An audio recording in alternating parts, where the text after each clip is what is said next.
네, 국감 기간입니다. 많은 뉴스들이 국회에서 나오고 있는데요. 그 가운데 주목을 끄는 뉴스 대장동 그리고 고발 사주입니다. 최근 조성은 씨와 김웅 의원 간의 통화 녹취 내용이 보도가 되면서 과연 그 안에 윤석열이라는 세 글자가 등장했느냐 아니냐 이게 쟁점이 됐는데 등장했다. 그게 한 번뿐일까요? 또 조성은 씨는 이렇게 얘기하기도 했습니다. 자, 고발 사주 사건의 고발장의 피고발 당사자죠. 그 새쌍둥이 고발장에 의해서 고발을 당했고 1심 판결까지 사실은 받았습니다. 열린민주당 최광욱 대표 연결하겠습니다. 안녕하세요. 네, 안녕하세요. 예, 많이 바쁘시죠, 국감이라. 네, 그러네요, 아무래도. 예, 어제 이두봉 검사장을에게 일갈하시던 모습이 마음에 남습니다. 네, 고맙습니다. 보셨군요. 네, 네. 왜 사과 안 합니까? 정말. 그러게 말입니다. 사과를 하는 게 진정한 명예이자 존중을 받는 길이라는 거를 전혀 모르는 것 같습니다, 아직도. 네, 네. 뭐 청취자들께서는 뭐 모르실 수 있는데 이게 유우성 간첩 조작 사건에 대해서 어제 대법원에서 그 공소권 남용에 의한 공소 기각 판결을 했죠. 그러니까 함부로 죄가 없는 사람 함부로 감옥 보내려고 했다가 너 그렇게 한 거야 검사 잘못했어라고 딱 해줬는데 그 당사자인 안 좋은 것이 예. 예, 말씀하십시오. 예, 그 당사자인 이두봉 인천지검장이 끝까지 사과 안 하더라고요.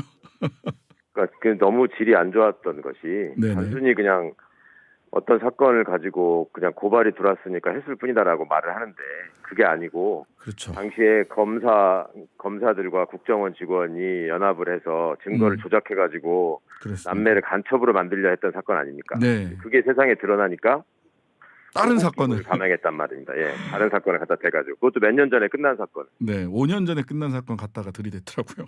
기가 막힌 일이죠 정말. 근데도 사과를 안 해요. 전 그 멘탈이 참 좀 이해가 잘 안 가더라고요. 자, 그 공수처 첫 국감 하셨잖아요, 그제? 네.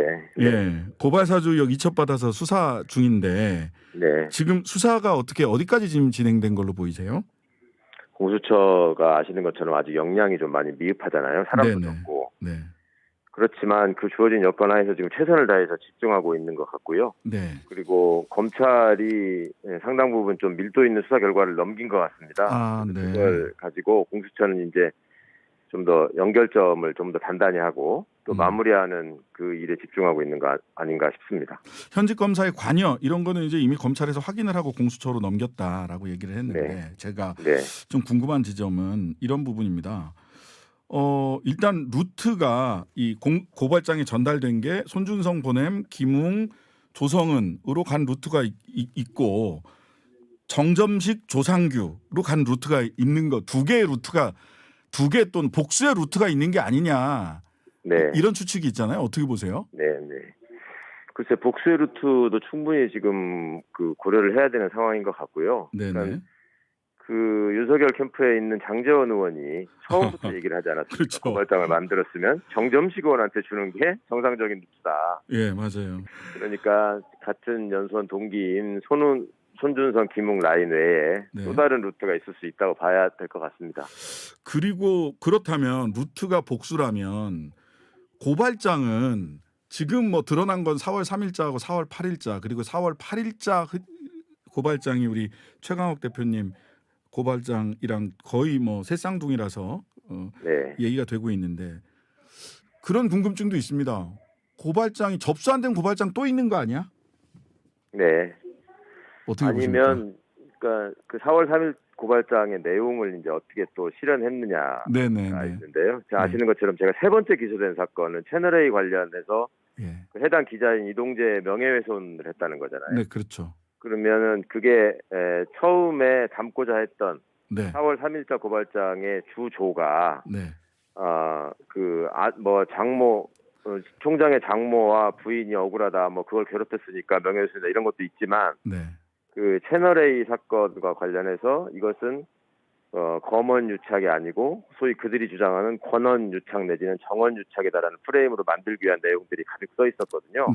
그리고 그 논리를 지금도 여전히 윤석열 씨는 반복하고 있습니다. 그 내용을 가지고 제 명예훼손 수사 기록을 보면 그 내용으로 맞추려고 집중했던 흔적들이 여실히 남아 있습니다. 아, 수사 기록 직접 보셨으니까. 그렇죠. 기소가 됐으니까. 그런데 그것이 아무리 하려고 해도 이게 객관적인 증거하고 전혀 맞질 않는 거죠. 그렇죠. 그러니까 유착을 하려면 사전에 만나갖고 협의하고 모의하고 하는 과정이 있어야 될 텐데 네. 3월 31일자 MBC 보도가 나가기 전까지 저는 아무것도 몰랐던 거거든요. 네네. 그러니까 그것이 객관적으로 확인이 되니까 이 사람들이 어떻게 더 이상 할 수가 없으니까 네. 눈물을 머금고 명예훼손을 가지고 건 것 같은데.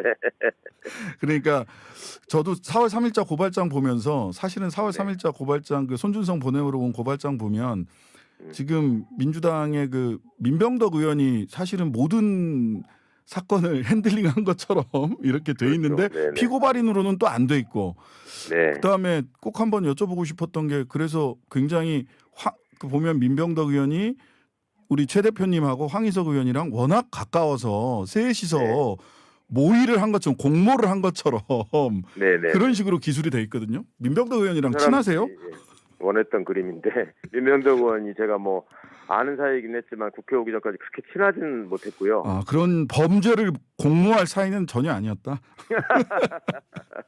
사실은 좀 억울한 면이 있죠. 이 일이 시작된 게 예. 민병덕 의원 사무실에서 그 이철 씨 접견하고 뭐 이러는 과정에서 처음 알려진 일인데. 그렇죠. 네, 제가 다 뒤집어 썼습니다. 그 저는 또 이런 부분도 궁금합니다. 아까 전달 루트, 전달 루트가 하나일까, 고발장이 하나일까, 전달 대상이 국민의힘 한 군데일까? 네. 어떻게 보십니까? 국민의힘 외에도 그 때만 되면 나타나는 유령 시민단체 네, 거기서 이제 그 채널A 관련 사건은 저를 또 고발을 했었거든요. 그러니까요. 국민의힘에서도 고발당하고 시민사회단체로부터도 고발당하셨잖아요. 우리 최 대표님은. 그렇습니다. 네. 그 지난번에 신 변호사님하고 저희가 이 내용으로 같이 인터뷰를 할 때 고발장에 써 있는 그 양식, 인적사항 적는 표를 가지고 얘기하지 않았습니까? 네, 그 검찰 양식. 예.